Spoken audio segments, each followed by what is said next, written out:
Dear students, इस video में हम डिस्कस करेंगे phasor treatment of RLC series circuit. इसका क्या मीनिंग है बेटा? सबसे पहले तो ये देखें।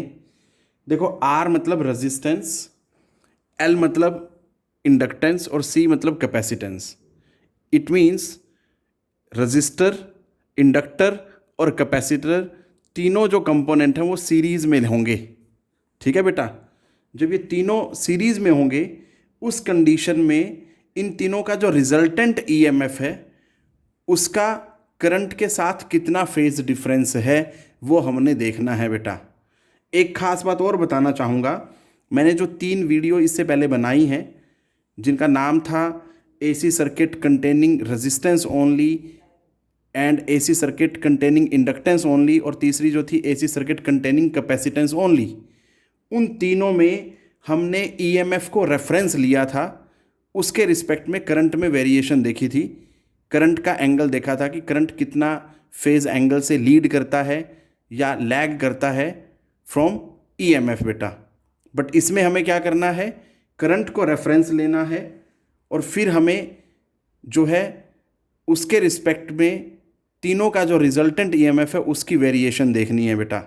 तो देखें ज़रा कैसे होगा ये। मैं पहले डायग्राम बनाता हूँ, सर्किट डायग्राम, फिर हम फेज़र डायग्राम की हेल्प से इसका पूरा ट्रीटमेंट देखेंगे कैसे होता है बेटा।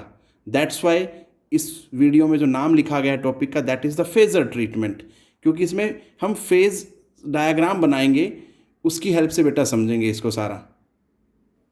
तो देखें बेटा, ये रेजिस्टेंस लिया जिसका वैल्यू है आर, ये इंडक्टेंस लिया वैल्यू एल, ये कैपेसिटेंस लिया हैविंग कैपेसिटी सी बेटा जी। ठीक है? अब जो वोल्टेज है अक्रॉस आर बेटा वो क्या होगी? That is V R. Clear है? फिर वोल्टेज अक्रॉस एल जो होगी that is V L. Clear है? और जो वोल्टेज अक्रॉस सी होगी बेटा that is V C. Clear है? क्योंकि हमें पता है सीरीज में हर हिस्से में वोल्टेज जो होती है बेटा डिफरेंट होती है। तो मैंने आर, एल और सी तीनों को सीरीज में लिया, इनके अक्रॉस वोल्टेज लिख दी बेटा जी।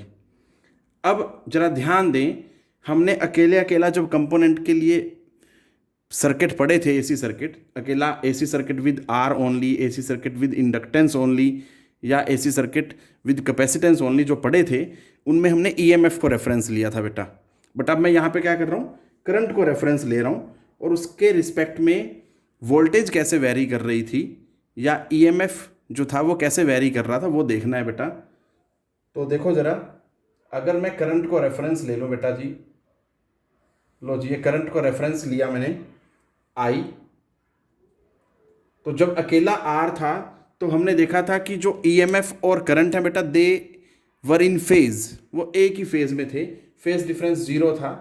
तो बेटा जी ये आ गया हमारे पास वी आर, दोनों सेम फेज में, तो इसलिए दोनों की डायरेक्शन क्या है बेटा, सेम रखी। फिर अगर हम बात करें इंडक्टेंस की, AC circuit containing inductance only, उसमें हमने देखा था बेटा जो करंट था वो लैग बिहाइंड था बेटा ईएमएफ से। तो दूसरे शब्दों में ये भी तो बोल सकता हूँ मैं कि जो ईएमएफ है वो लीड कर रहा है करंट से। इसी बात का आपने ध्यान रखना है बस। अगर करंट को रेफरेंस लिया है तो बेटा जी उसको लीड करेगा voltage, so that is this we L. Clear है? और जो एंगल होता था वो बेटा 90 डिग्री होता था, याद रखें। फिर बात करते हैं, जब अकेला हम कैपेसिटेंस लेते थे तो उसमें हम देखते थे कि जो करंट था वो लीड करता था। तो दूसरे वर्ड्स में मैं क्या बोल सकता हूँ, अगर करंट को रेफरेंस ले लिया तो ईएमएफ क्या करेगा बेटा, that will B lagging behind, तो वो पीछे चलेगा 90 डिग्री। तो ये वैल्यू आ जाएगी बेटा जी उसकी, दैट इज़ दिस वन, और इसको वीसी लिखा, 90 डिग्री पीछे चल रहा था बेटा वो जी। ये चीज़ ध्यान देनी है। अब तीनों के लिए बना लिया हमने, ये तो हमारा क्या हुआ बेटा, सर्किट डायग्राम बना लिया हमने, और जहाँ पे साथ साथ हमने फेज डिफरेंसेस भी बना लिए जो हमने इंडिविजुअल केसेस में पढ़े थे बेटा। अब हमें करना क्या है, तीनों जब सीरीज में लगे हुए हैं तो इफेक्टिव ईएमएफ क्या होगा, रिजल्टेंट ईएमएफ तीनों का, वो और करंट, क्योंकि करंट को तो रेफरेंस लिया हुआ है, तो करंट के रिस्पेक्ट में हमने उसमें वेरिएशन देखनी है बेटा। क्या ईएमएफ लीड करता है या लैग्स द करंट, ये हमें देखना है बेटा। तो उसके लिए हम क्या करेंगे, फेजर डायग्राम बनाएंगे और देखेंगे बेटा कैसे होता है सब। तो बेटा जी देखो ज़रा, यहाँ पे हमने क्या किया है, एक एक्स वाई एक्सिस बनाया है, ये एक्स है, ये वाई है, ये वाई डैश है बेटा, ये ओरिजिन की तरह काम कर रहा है, ओ पॉइंट। ठीक है बेटा जी। अब ज़रा आप देखें तो बेटा जी ये करंट एक्सिस को रिप्रेजेंट कर रहा है, एक्स एक्सिस जो है दैट इज रिप्रेजेंटिंग करंट, और ये मैक्सिमम वैल्यू है जिसको मैं आई नोट लिख रहा हूँ बेटा। ठीक है, क्योंकि मैं करंट को रेफरेंस ले रहा हूँ बेटा, उसके रिस्पेक्ट में मैंने ईएमएफ में वेरिएशन देखनी है। तो जब अकेला बेटा रेजिस्टेंस होता है तो उसके अक्रॉस जो वोल्टेज है वी आर और आई में जीरो फेस डिफरेंस है। इट मीन्स जो वी आर होगा वो भी इसी के अलोंग चलेगा बेटा। तो मैंने ये मान लिया उसकी वैल्यू यहाँ तक है बेटा जी। ठीक है, सो ये जो वैल्यू है that is representing V R, इतनी यहाँ से लेके यहाँ तक। ठीक है, और इसको नाम दे दिया हमने ए पॉइंट। तो ओ ए जो है that is representing V R बेटा। अब यहाँ पे आप देख सकते हैं जब अकेला आर होता है तो उस टाइम पे वी आर और आई सेम डायरेक्शन में, मतलब दे आर इन फेज। अब बात करते हैं जब अकेला इंडक्टर लगा होता है तब क्या होता था। ठीक है बेटा, तो वो देखो ज़रा यहाँ पे, तो करंट ये डायरेक्शन है, तो इससे 90 डिग्री पहले बेटा वोल्टेज क्लियर है। तो ये जो पॉइंट है इसको मैंने बी बोल दिया बेटा जी, और ओ से बी का जो दूरी है वो रिप्रेजेंट कर रहा है वी एल को बेटा जी। क्लियर है। अब बात करते हैं फिर इसकी बेटा, जब अकेला कैपेसिटेंस होता है तो उसमें क्या होता है, करंट को रेफरेंस लिया यही है, उसके रिस्पेक्ट में वोल्टेज जो है वो पीछे चल रही है, that is lagging the current bye 90 degree. तो बेटा जी ये पॉइंट को मैंने क्या बोल दिया, दैट इज सी, और जो ओ से लेके सी का जो डिस्टेंस है that is representing V C. Clear है। अब जरा ध्यान से समझें, देखो बेटा करंट को रेफरेंस लिया था ये ओ ए के अलोंग या ओ एक्स के अलोंग आ रहा है बेटा। ठीक है, अब तीनों की वोल्टेज आ गई, अकेले आर के लिए, अकेले सी के लिए, अकेले इंडक्टर के लिए। मुझे क्या करना है, इन तीनों का इफेक्टिव ईएमएफ या इफेक्टिव वोल्टेज निकालनी है बेटा। तो ज़रा ध्यान से समझें कि वी सी जो है स्मॉल है और वी एल जो है लार्ज है बेटा, ये हमारी एजम्पशन है यहाँ पे। ठीक है, तो जब इन दोनों का रिजल्टेंट देखेंगे तो वो क्या आएगा, that will come out to be, इन दोनों का देखो बेटा वी एल और वी सी का, तो that will come out to be this one. मैंने मान लिया वो यहाँ तक आएगा बेटा जी, इसको हमने बी डैश बोल दिया, और जो वैल्यू होगी ओ से बी डैश की, ये जो होगा बेटा that is V L minus V C. मैं इसको यहाँ पे जान के बना रहा हूँ, अभी मैं रब कर दूंगा, बट आपने याद रखना है बेटा ओ से बी डैश जो है that is V L minus V C. Clear है बेटा, मतलब इन दो का इफेक्टिव वैल्यू आ गई ये। अब इसकी मुझे आर के साथ देखनी है बेटा। तो अब आप देखो ओ ए और ओ बी डैश जो है वो किस तरह से एक्ट कर रहे हैं, they are acting like the adjacent sides of parallelogram. तो बेटा मुझे क्या करना पड़ेगा, इन दोनों का रिजल्टेंट लेना पड़ेगा। ठीक है, तो जो भी रिजल्टेंट आएगा that will be the direction of the effective voltage या effective EMF of all these three. तो देखो बेटा कैसे करेंगे। तो बेटा जी ये पैरेललोग्राम बना दिया गया, सो इसको के नाम दे देते हैं। तो इसका जो डायगोनल होगा that will be the resultant, और वो रिजल्टेंट क्या होगा, वो होगा इफेक्टिव ईएमएफ या alternating EMF of RLC circuit when that all the three elements taken in series. तो बेटा जी इसको ऐसे लिख देते हैं हम, लो जी ये आ गया, और इसकी जो मैक्सिमम वैल्यू होगी that is E not. Clear है, ये चीज़ आपने याद रखनी है। यहाँ वेक्टर लगा देता हूँ बेटा डायरेक्शन के लिए, बस ये चीज़ ध्यान देनी है। और ये जो एंगल है ये हमने मान लिया that is phi. It means जो ईएमएफ है वो लीड कर रहा है then the current by a phase angle of phi. ये चीज़ याद रखनी है बेटा बस। ठीक है, सो अब बट मेरे को क्या करना है, यहाँ से इसको फर्दर सोल्व करना है, वैल्यूज़ डालनी है ताकि मैं इसको इन तीनों का देखो ये क्या है, that is the effective alternating EMF of all the three, और ये है करंट की इक्वेशन। अब इसकी हेल्प से हम क्या करेंगे बेटा, इफेक्टिव रेजिस्टेंस निकालेंगे, या मैं बोलूँ कि net resistance offered by the RLC circuit, उसको हम बोलते हैं इम्पीडेंस बेटा। क्या बोलते हैं, इम्पीडेंस। तो उसके लिए हमें इसको सोल्व करना है। अगर आप ये देखें इन ट्राइंगल दिस वन ओ ए के या के ओ ए में, और अगर आप ट्राइंगल लॉ लगाएं बेटा, तो ट्राइंगल लॉ के अकॉर्डिंग क्या है, O K square is equal to O A square plus A K square. ठीक है बेटा, या चाहे ट्राइंगल लॉ ना भी लगाएं, पाइथागोरस थ्योरम लगाएं, तो बेटा जी क्या होगा हमारे पास, O K square is equal to O A square plus A K square. ठीक है, तो ये चीज़ आपने ध्यान देनी है। अब इसमें वैल्यूज डाल रहा हूँ बेटा मैं, देखें जरा ध्यान से। तो देखें बेटा, O K is equal to root O A square plus O B dash square. चाहे आप ए के भी लिख सकते हैं, कोई दिक्कत नहीं है बेटा, क्योंकि ए के और ओ बी डैश एक ही बात है बेटा। ठीक है, मैंने इधर से स्क्वेयर हटा के इधर क्या कर दिया, रूट कर दिया बेटा जी। अब इनकी वैल्यूज डालते हैं। ओके क्या है, दैट इज ई नॉट। ठीक है, so E naught is equal to O A. O A क्या है बेटा जी, that is V R, V R का square plus O B dash क्या, that is O B dash, that is V L minus V C whole square बेटा जी। ये चीज़ आपने याद रखनी है। अब हमें क्या करना है बेटा, इनकी वैल्यूज डालनी है, वी आर की, वी एल की, वी सी की, और इनकी वैल्यू हमें पता होता है बेटा।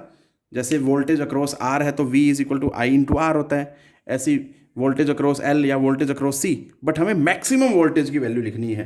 क्यों, क्योंकि मेरे पास ये मैक्सिमम ईएमएफ है बेटा। ठीक है, तो मुझे क्या करना है, इन सब की वैल्यू भी क्या लेनी है, मैक्सिमम वैल्यू लेनी है।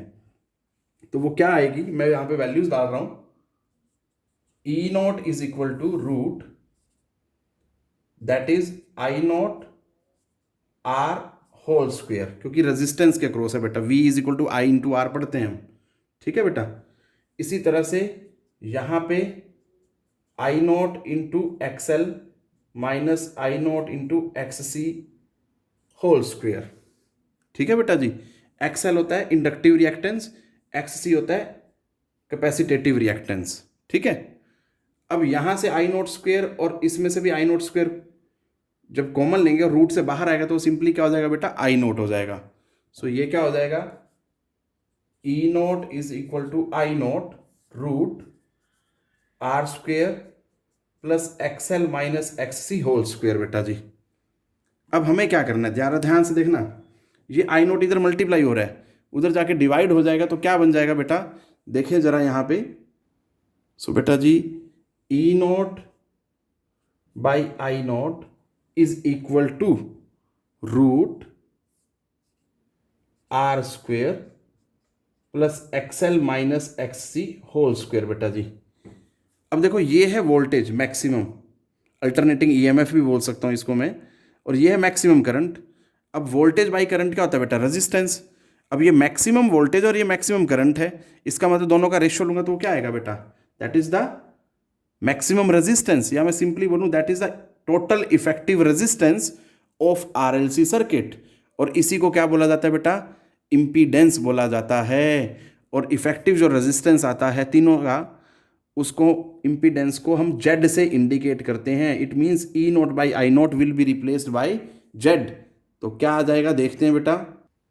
सो बेटा जी क्या आ जाएगा, Z is equal to root R square plus XL minus X C whole square.